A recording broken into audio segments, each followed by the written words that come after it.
Late September 1996, the waning hours of the 104th Congress, Bill Cohen's last session as a member of the U.S. Senate. Riding the Capitol subway, Cohen heads for a reception being hosted by Maine's other senator, Olympia Snowe. From one end of the political spectrum to the other, several dozen of the most powerful and influential men and women in the country pay tribute to a friend and colleague some have known for 24 years. This is more than political log rolling. Their words have the ring of sincerity. When I have a tough decision to make as the majority leader, particularly if it involves a legal matter or a defense matter, foreign policy, if I want good, calm, sound advice and counsel, Bill Cohen gives it to you, and he's given it to me. When Bill Cohen is in a room, when Bill Cohen is on the floor, it chills the rank partisanship and uncivil conduct of some of the people in both our political parties. They're ashamed to be that way in front of Cohen. I really mean that. I really mean that. He's a poet, statesman. People like Senator Cohen care deeply about their state and care deeply about their country and really measure their contribution and what they can give, not what they can take.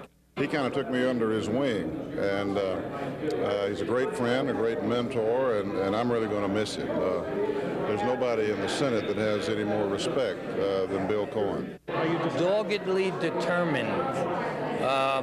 Bill Cohen wasn't a great athlete because God endowed him with this great, huge body that he could jump over great obstacles, but he was one of the finer baseball players and basketball players because he had this dogged determination to do what had to be done, and he excelled. And that's the way he has served his people, just tirelessly. He's a wonderful example of persistence. And let me tell you, if he knows something needs to be done and it's right, he never gives up. He has a keen intellect, the intellectual. He has a physical and physique that is fully developed and maintained, and that's very excellent. But he also is spiritual. And to me, mind, body, and spirit is what makes up the human being. He can communicate wonderful ideas through poetry that speak from the soul, the heart. And I just have to say he's not only a fully developed personality, but he's a Renaissance man. This is the Bangor City Council chamber. It's a long way from those opulent halls of the U.S. Capitol in Washington, but it is where Bill Cohen got his political start, and it's where he came to tell the people of Maine that he would not seek another term in the United States Senate. I'm News Center's Pat Callahan. Join me as we take a look at the life and career of Bill Cohen, a man who somehow, amid the cacophony that is modern political life, found a way to be a quiet voice of reason.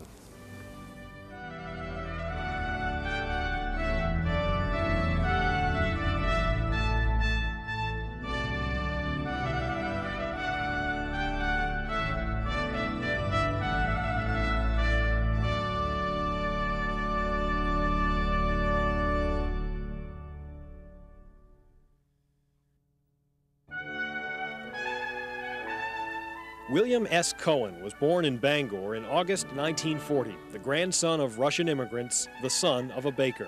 From the start, Bill Cohen's father, Ruby Cohen, set an example of hard work, putting in 18 or 19 hours a day, so that in later years, an election night was just like any other night. I had to go to work. I had to leave the party at 9 o'clock to get here and time to go to work. So while everybody else is out celebrating, what are you doing here? I'm making bread. Ruby Cohen was Jewish and wanted his son raised in the faith. Bill excelled in Hebrew school, but Clara Cohen is Irish Protestant. Where Billy's mother wasn't Jewish, even though Billy had high honors going through Hebrew school, they wouldn't let him be confirmed or bar mitzvahed. And I think that was always a tough spot with Bill. Bill Cohen has written that he was angry and felt caught between two religions at a time when bigotry was rampant in rural Maine. But Bangor was a small town in those days, a place where everyone seemed to know everyone else. And friends say Bill Cohen was well liked. Billy and I used to go out, and if I didn't have a date and he did, well, the three of us went out. That's the way he was. I mean, he was a friend. State Police Detective Barry Schumann met Cohen in 1955 at the old Bangor High School. The man he still calls Billy worked hard and played hard. Unfortunately, one time we were playing one-on-one and I come off the boards and broke Billy's jaw. And we both liked to eat in those days, and poor Bill, he used to have, for about 6 or 8 weeks, he was sipping his food through a straw. So I felt real bad about that, but Billy was Billy, you know, it's just part of playing the game. Cohen was a disciplined student, but he lived and breathed basketball. He was a star at Bangor High and at Bowdoin College. He even considered trying to put his skills to work in the American Basketball Association, but he opted for law school instead. After passing the bar, Cohen went to work for a Bangor law firm. Well, lawyers could not advertise in those days, and you advertised by volunteering for many public services and functions. And so I started off volunteering for virtually everything that I could, and found myself moving more into the electoral process. Cohen won a seat on the Bangor City Council, and in an unusual move, was appointed to serve on the school committee at the same time. I think what this appointment does is serve to reduce the gap in communication. Cohen also served 1 year as mayor of Bangor, a position that at least once pitted him against an old friend. John Largay came to the council for approval of a real estate deal. Turned out it was a split decision. Billy was chairman of the city council. It came to a split decision. He had to cast a vote, and he cast it against me. I thought he'd be 100% for me because he's one of my best friends. Obviously, that didn't make any difference. He did what he thought was right. Bill Cohen had plenty to keep him busy. His law practice, the council and school board, serving as assistant county attorney, and teaching business law at UMaine.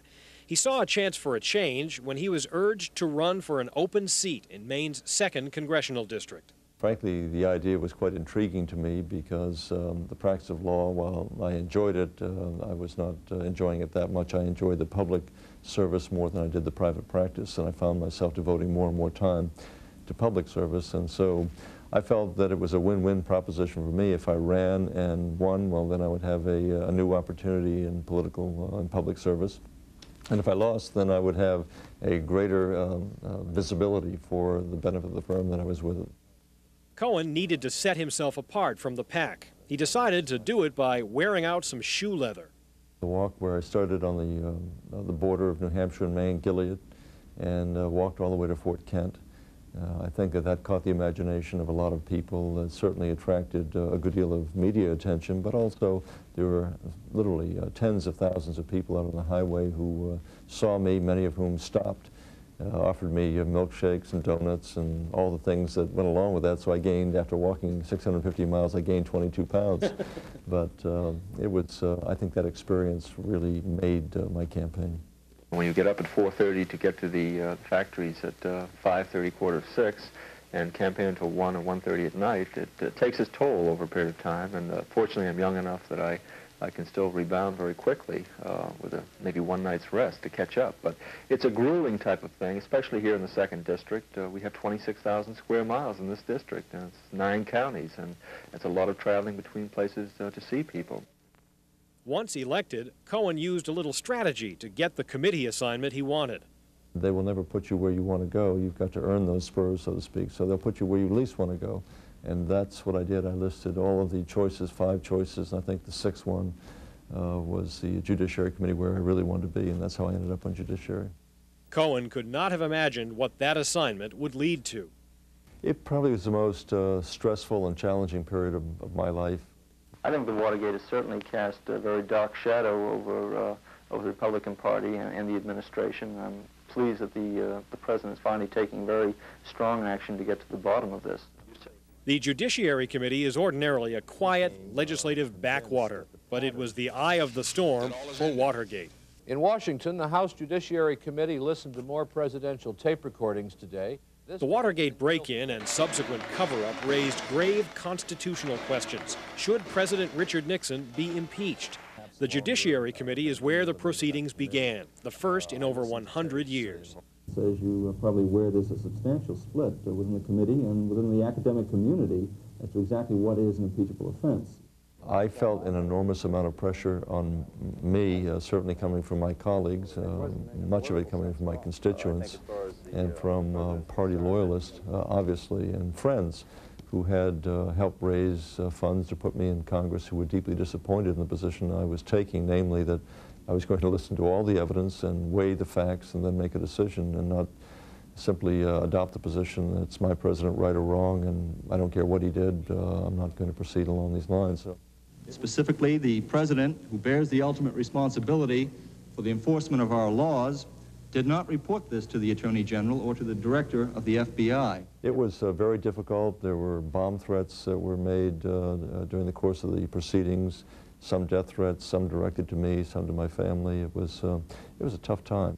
Bill Cohen had been a Nixon supporter, but the White House tapes convinced him there was obstruction of justice and a pattern of abuse of power. The committee will come to order. The committee reached the moment of truth, the vote on articles of impeachment. In all of this, Richard M. Nixon has acted in a manner contrary to his trust as president. Congressman Cohen struggled to find the words to explain why he was voting for impeachment. Last night, in preparing what I might say to you, I was reading through the Federalist Papers, and I thought, how in the world did we ever get from the Federalist Papers to the edited transcripts?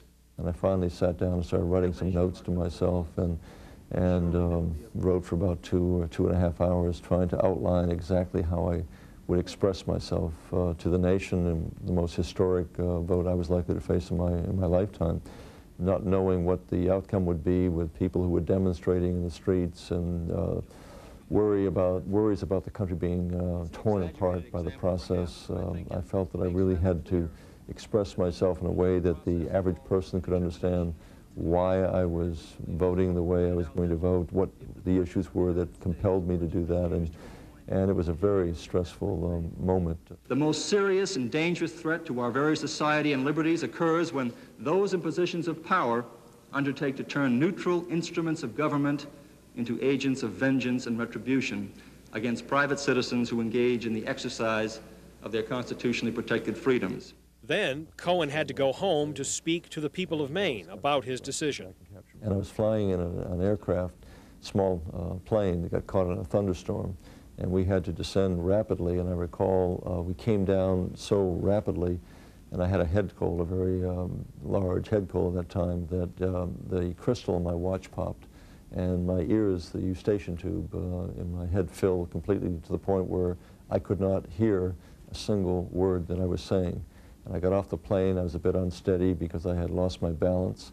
I had to go in front of the cameras, I believe it was your station as a matter of fact, and look into a camera and address the state of Maine, not being able to hear a single word that I was saying. And it was the most eerie experience I've ever had in my life, of talking but hearing no words, and wondering, was I loud enough, was I making sense, what was it like coming out. And it was all from a physical rundown at that point, of just being up so many days and nights and months of trying to be on the razor's edge, of always being alert to question the witnesses and to do the best job that I could. And then when it was finally over, it was like the air all coming out of a balloon. Yeah, the reality. Newsman Don Carrigan remembers that speech well. He has been both a student and an employee of Bill Cohen, as well as reporting on him for many years. I think that people were very impressed that, here's this person who can make such a very difficult decision, in some ways an awesome decision when you think of the impact of it potentially on the country,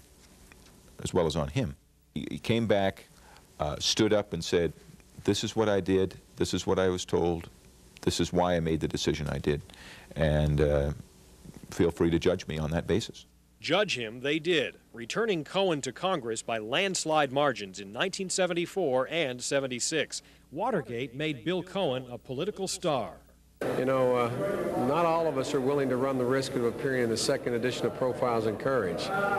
Bill Cohen was. I mean, for real. Everybody forgets that, but for real. And he just has more integrity in his little finger than most people have in their whole body. Even Richard Nixon himself seemed to bear no grudge in later years. I had hoped that he understood why I voted the way I did, and he always expressed some admiration for some of my writings and some of the positions I've taken since that time, and he at no time ever expressed any animus toward me.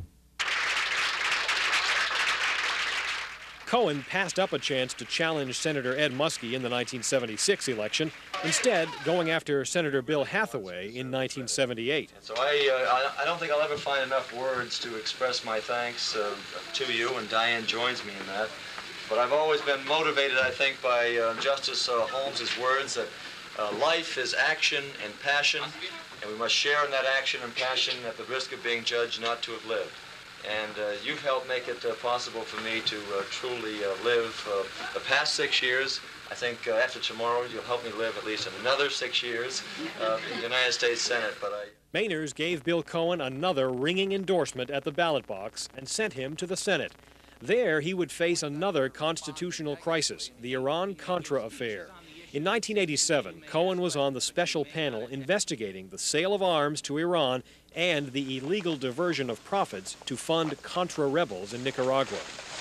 And a central lesson in what will necessarily be an inconclusive report is that democracy must be protected against its friends as well as its enemies, and that the law may be equally violated when people act out of patriotic passion and zeal as when they act with contempt and calculated disrespect and disregard for the political process. Cohen believes the American public never really appreciated what was at stake in Iran-Contra. The notion that somehow we were creating an off-the-shelf, stand-alone, self-sustaining covert capability, those words I don't think really ever came through in terms of saying we were creating, in essence, the potential for a secret government operation. You would have one public policy funded through taxpayer dollars. You would have a secret covert policy funded through the sale of taxpayers' assets without their knowledge, without the knowledge of Congress, maybe even without the knowledge of the President of the United States. That was a fundamental threat to our freedoms, and that's something I don't think the public ever fully grasped.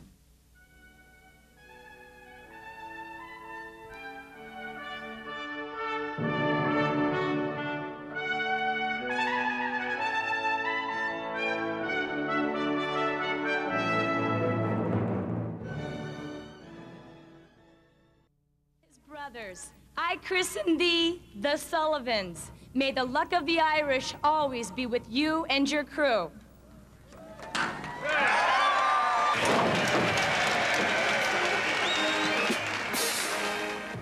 This world of ours is still a dangerous and uncertain place. The need to continue our commitments to a strong national defense is obvious. On issues of defense and intelligence, Bill Cohen could always see the big picture.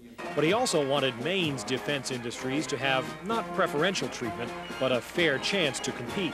In the early 1980s, Cohen wrote a change into the nation's defense contracting laws, allowing Bath Iron Works to compete with the Ingalls shipyard in Mississippi. The Aegis cruiser program was the only game in town, so to speak.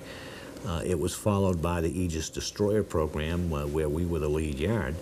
So that if we had not been able to get into Aegis shipbuilding, there wasn't anything else.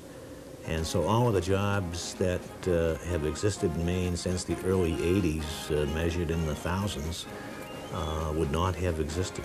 So that was something that was of great benefit to the country, because we saved hundreds of millions of dollars over the years by having Bath in the competition. Obviously, it was of great benefit to the people of Maine. Senator Cohen also played a major role in reorganizing the Pentagon and the Joint Chiefs of Staff. He was a prime mover behind the reduction in nuclear weapons, and he helped give Congress more oversight over covert operations. It was all part of seeing that big picture. There has been no one who has been more involved in the debate on fundamental, large foreign policy issues than Bill Cohen. And I would suggest to you that perhaps the last person who had that kind of impact was Margaret Chase Smith. When some wouldn't accept help on their property. There was another issue that was always close to Cohen's heart. We cannot understand how anyone, in or out of government, can keep the aging at the bottom of the totem pole when considering the needs of those who must be helped. Inspired by his father, who worked until his death last year at the age of 86, Cohen felt the elderly of this nation deserved better treatment. He spent 23 years on the Committee on Aging, enacting tougher health and safety standards for nursing homes, fighting for increased funding for research into diseases such as Alzheimer's, and targeting the billions of dollars lost in Medicare fraud and waste. The longer we live, then obviously it's going to place more stress upon the healthcare system. We'll have more physical problems to deal with, more mental problems to deal with, and we have not begun to face up to them. It's because he didn't toe a party line that Bill Cohen had clout in Washington. He earned a reputation as a thoughtful man with great powers of persuasion. Bill Cohen persuaded people by the force of his intellect. Bill Cohen would take a position based on a rational set of principles and ideas and facts. He's not ideological. The reason he was a, quote, swing vote, and the reason you couldn't predict his vote, is he made up his mind on the issue based on the issue, not based on some pre-existing ideology. Bill Cohen was able to go to Republicans, go to Democrats, and say, look, this is the right thing to do. You know, if we did a secret ballot, this is the way you'd come down. So why don't we get together in a room, work things out, achieve consensus, achieve the common good. And now what happens is people don't go to that room and achieve consensus or common good. They run up to the press gallery and attack each other. And it's something that Cohen has never been particularly comfortable with. Despite his heavy Senate workload, Cohen has been a prolific writer. He has published spy novels and thrillers, a journal of a year in the Senate, a wrap-up of Iran-Contra, and even 2 books of poetry. I think it was Frost who said every poem is a stay against the confusion of the world, and writing has been my stay against the confusion of the world, to put a sense of order into a world that's fairly chaotic on a day-by-day basis. And they were written largely for my family. They were intensely personal, and I had some, at least initial reluctance to publishing them, but I found that in reading some of them on occasion to some of my colleagues, they put them in the Congressional Record, and they wanted me to read more of them, and I found that there was pretty wide acceptance of what I was writing. Thank you for being out here. That's really nice. Cohen also found strength by staying in touch with his roots in Bangor. I always had an opportunity to come back here, and you say, we believe in you, and we trust you're doing the right thing, and we support you. And I can't tell you what that means to somebody who's down in Washington, and when you've got to make tough decisions, knowing you've got a core group that stands behind you no matter what. Though he considers the Senate the best elective office in the world, Cohen was ready for a change and announced in January he would not seek re-election. I've enjoyed living in the Senate. I don't want to die in the Senate, so I've decided this is the right time for me to leave. Divorced from his wife Diane in 1987, Cohen started a new chapter in his personal life this year when he married television personality Janet Langhart. And his plans were proceeding to say goodbye to public service. Once I announced my retirement, my mindset was to finish out my term and then prepare to step into the shadows of anonymity, become a private citizen. Had my business cards printed up as such. But those cards will have to be recycled. Today I am pleased to announce the new national security team. President Clinton promised to try to find a Republican for a top cabinet post for his second term, and he called on Bill Cohen to be the new Secretary of Defense. While serving the people of Maine, he has also served every American through his determination to find common ground on difficult issues. Now the Senate's loss will be our administration's gain. I thank Senator Cohen for his willingness to cross party lines to make sure that America's security is there in the 21st century. I think there is legitimate debate over specific spending issues and other types of programs within our national security apparatus, but our policy at all costs must be unified when it comes down to those crucial moments when the nation is in need.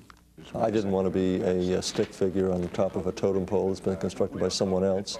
The President didn't want that, and he explicitly indicated to me that I would have the same authority as any other secretary would have of his party or my own. Cohen says he'll rely on a strong deputy secretary to handle day-to-day administration.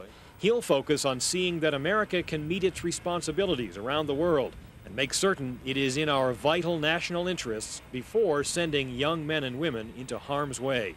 And he knows there will be a lot of hard traveling. But so much for relaxing or having a quieter sort of life. Well, from what I understand, there will not be a day between now and the time I leave the job where I will have a holiday. There are no holidays from this responsibility. It's 24 hours a day, every day of the week, and every day that I'm in the job. Anyone who has ever heard him speak knows that Bill Cohen is fond of illuminating a point by quoting great writers, poets, and thinkers. So let us conclude the same way, with words from a writer who was concerned about dwelling too much on the past. And he writes, "To look back might mean never to go on." Well, of course, those are the words of noted poet William S. Cohen. Well, this look back will not keep him from going on, and the people of Maine and the nation will continue to benefit from his voice of reason. I'm Pat Callahan. Thank you for watching.